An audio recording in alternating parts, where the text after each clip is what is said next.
21ஆம் தேதி டிவிகே தலைவர் விஜய் அவர்கள்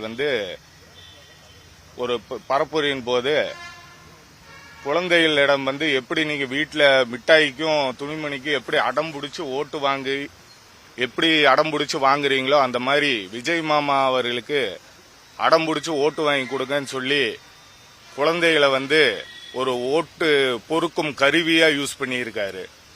இதனால என் வீட்டில் என் குழந்தை ஓட்டு போட போகும்போது நீங்க டிவிகேக்கு தான் ஓட்டு போடணும், இல்லாட்டி நான் சாப்பிட மாட்டேன், தூங்க மாட்டேன், படிக்க மாட்டேன் அப்படின்னு சொல்லி அடம் பிடிச்சி என்னை வற்புறுத்தி டிவிகேக்கு ஓட்டு போட சொல்றான் என் பையன். இதை சமாதானப்படுத்துறதுக்கு எனக்கு பெரிய விஷயமா போச்சு. இதே மாதிரி மக்கள் கிட்ட எவ்வளோ குழந்தைகள் இப்படி சொல்லி விஜய்க்கு ஓட்டு போட சொல்லி இருக்காருன்றது மக்களுக்கு தெரியும் நல்லாவே.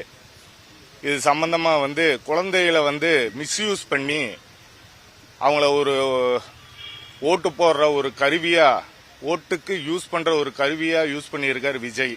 இது சட்ட ரீதியா ரொம்ப குற்றமான விஷயம். இது சம்பந்தமா நான் இன்னைக்கு காவல்துறை ஆணையரிடம் புகார் கொடுக்க வந்திருக்கேன். நேத்து எலெக்ஷன் கமிஷன் கிட்ட இமெயிலையும் போஸ்ட் மூலியமாவும் புகார் அளிச்சிருக்கேன். இது சம்பந்தமா தக்க நடவடிக்கை எடுப்பாங்கன்னு நம்புறேன்.